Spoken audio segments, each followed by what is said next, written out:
Good morning dear students. Gayatri school Sanchore के YouTube channel में आप सभी का स्वागत है। अपना टॉपिक चल रहा था सुनहरी क्रांति फल उत्पादन, जिसमें काफ़ी फलों के बारे में अपन डिस्कशन कर लिया था। अपना टॉपिक चल रहा था पपीता के फल की वैज्ञानिक खेती किस प्रकार से की जाती है। तो इसमें अपन ने इसकी सामान्य जानकारी, सिंचाई की क्रांतिक अवस्था कौन कौन सी होती है, जलवायु कैसी चाहिए, प्रवर्धन पपीता का करना है तो कौन सी विधि से करोगे आप, और पौधे लगाने की विधि, किस विधि के माध्यम से आप पौधे खेत में लगाएंगे, तो वो विधि है वर्गाकार विधि। सिंचाई डिस्कस कर चुके थे। आज पपीता का जो प्लांट है इसमें लिंग भेद की बड़ी समस्या आती है, यानी कि इसमें पादप एक लिंगी है या द्विलिंगी, इसका विभेदन करना बहुत ही डिफ़िकल्ट होता है, जिसके कारण इसमें जो पॉलिनेशन परागण की क्रिया है उसमें भी काफ़ी समस्या देखने को मिलती है किसान को। तो यदि आपको कहा जाए कि ये पपीते का कौन सा पौधा है, तो उसमें दो प्रकार के पादप आते हैं, ठीक है, जिसमें एक ऐसे पौधे आते हैं जिसमें मादा फूल आते हैं और एक ऐसे पौधे आते हैं जिसमें नर फूल आते हैं, और कुछ ऐसे पौधे होते हैं जिसको अपन उभयलिंगी फूल, जिसमें स्त्री केसर और पुंकेसर दोनों एक ही पादप के ऊपर आ जाते हैं। तो ऐसे पौधे हैं तो वो बढ़िया, तो इसमें झंझट मारी नहीं रहती पॉलिनेशन की। सबसे पहले हैं पौध रोपण के लगभग 50 दिन के बाद पपीते के पादप में पुष्पन की क्रिया प्रारंभ होती है। पपीते में 3 तरीके के पुष्प होते हैं, एक नर पुष्प, दूसरे मादा पुष्प और तीसरे होते हैं उभयलिंगी फूल या पुष्प। मादा पुष्प की क्या विशेषता होती है कि ये पत्तियों के कक्ष से छोटे डंठल पर निकलते हैं। इनकी लंबाई 1 से 3 इंच तक होती है और इनका आकार बड़ा, नीचे से चक्रीनुमा होता है। इनमें पुंकेसर नहीं होते और डिंब ग्रंथियाँ स्पष्ट दिखाई देती हैं। ये ग्रंथि बाद में विकसित होकर अंडाकार या गोलाकार हो जाती है और पपीते के फूल के रूप में आती है, ठीक है। तो ये है इसका मादा पुष्प, जिसमें पुंकेसर अनुपस्थित होंगे, हालांकि नाम से स्पष्ट है मादा पुष्प होंगे, तो इसमें स्त्री केसर होगा। स्त्री केसर इसमें नहीं पाया जाता, इसमें पाई जाती है डिंब ग्रंथियाँ, और ये डिंब ग्रंथियाँ ही पपीते के फल के रूप में आगे परिपक्व होकर के तैयार होती। दूसरा है नर पुष्प। ये नर पुष्प लंबी टहनियों पर पुष्प गुच्छे में लटकते हुए होते हैं और फूल छोटे और पूर्ण रूप से विकसित होते हैं। ये फूल पत्तियों के कक्ष से अकेले या गुच्छे में छोटे डंठलों पर लगते हैं। इन फूलों में फल नहीं बनते। ये फूल मादा फूल से पतले तथा छोटी छोटी नलिकाओं की तरह होते हैं। नेक्स्ट है उभयलिंगी फूल। उभयलिंगी पेड़ पर मध्यम आकार के नर और मादा के बीच के फूल होते हैं। ये पुष्प गुच्छों में निकलते हैं। इसमें नर एवं मादा दोनों प्रकार के भाग एक ही फूल में होते हैं, अर्थात इनमें डिंब ग्रंथियाँ भी होती हैं और पुंकेसर भी होते हैं। तो इस प्रकार के पेड़ों में लंबे आकार के खीरा की सल्क के फल लगते। इन तीनों प्रकार के फूलों में मादा व नर फूल तो स्थिर संख्या में रहते हैं, परंतु उभयलिंगी फूलों का लिंग वातावरण की भिन्नता के अनुसार है, वो बदलता रहता है। यानी कि नर और मादा पुष्प स्थिर संख्या में बने रहेंगे और उभयलिंगी पुष्प हैं ये निर्भर करेंगे वातावरण की जो वेरिएशन है, भिन्नता उत्पन्न होती है, उनके अनुसार इनकी संख्या है वो बदलती रहती है। अब जो पपीते के फल होते हैं उससे एक पदार्थ निकाला जाता है जिसको कहते हैं पेपेन। और ये पेपेन आर्थिक रूप से बहुत ही महंगा उत्पाद होता है।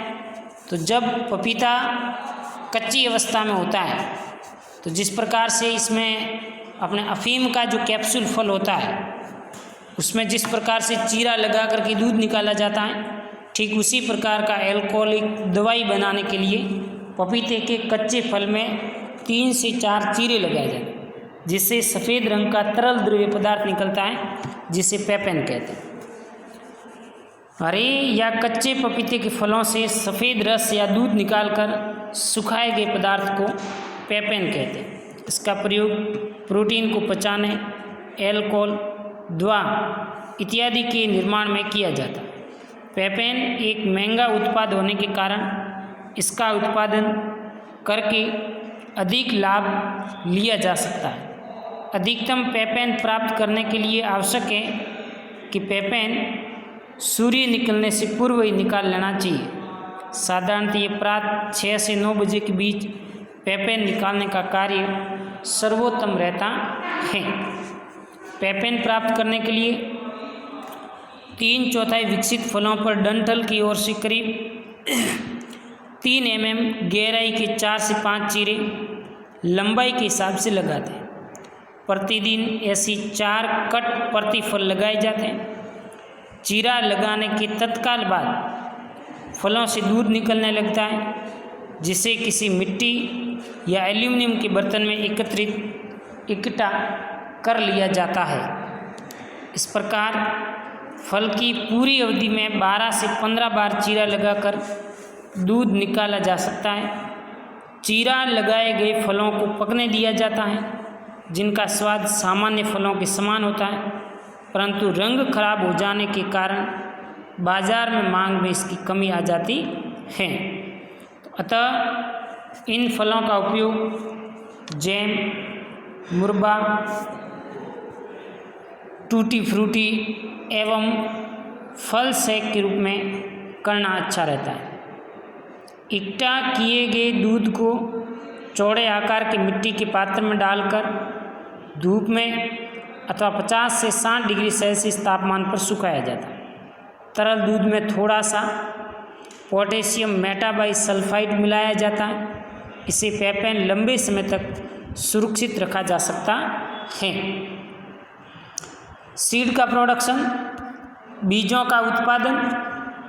पपीते के बीजों का उत्पादन भी एक अत्यंत लाभकारी व्यवसाय है।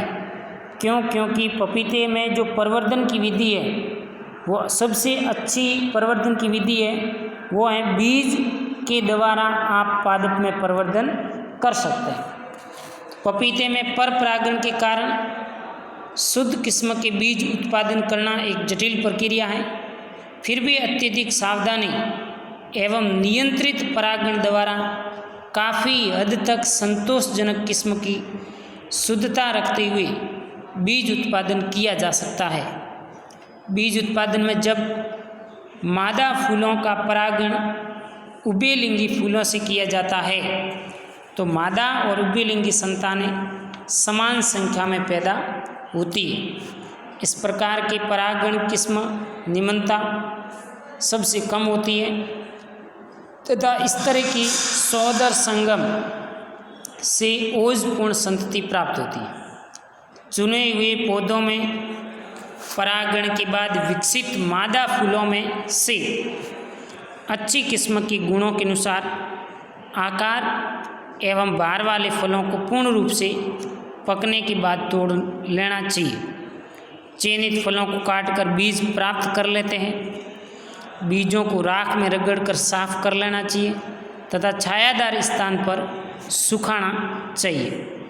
पूर्ण रूप से सूखे, स्वस्थ, साफ पके बीजों को कवकनाशी दवा से उपचारित करके बीजों को शुष्क, हवादार एवं ठंडे स्थानों पर 1 वर्ष तक भंडारित रखा जा सकता है। अब आता है कि पपीते के प्लांट में कुछ बीमारियां होती हैं और उन बीमारियों से बचने के लिए हमें कुछ नियंत्रण के उपाय अपनाने होते हैं। तो वो इस प्रकार से जो आपको टेबल में दिखाई दे रहे हैं। एक है कीट, पहला कीट है वो है सफ़ेद मक्खी एवं माऊ कीट। ये कीट पत्तियों से रस चूसकर नुकसान पहुंचाता है। माऊ मोज़ेक या रिंग स्पॉट वायरस तथा विषाणु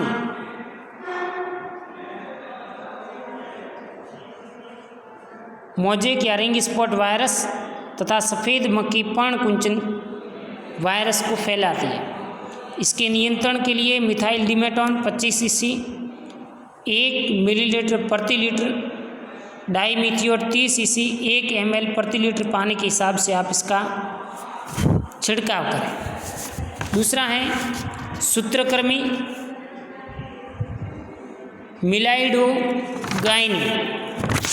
मिलाइडोगाइनी। पौधा कमज़ोर और पीला पड़ जाता है, फल भी छोटे एवं कम लगते। पौध तैयार करते समय मिथाम सोडियम व बेंजोमेट का मिश्रण 50 ग्राम प्रति 1 वर्ग मीटर क्षेत्र के हिसाब से मृदा में मिलाकर इसे 5 से 10 दिन तक ढककर बाद में पौध लगावें तथा खेत में ट्राइकोडर्मा से उपचारित गोबर की खाद तथा कार्बोसल्फान 25 ईसी दवा से मृदा का ड्रेचिंग कर दें।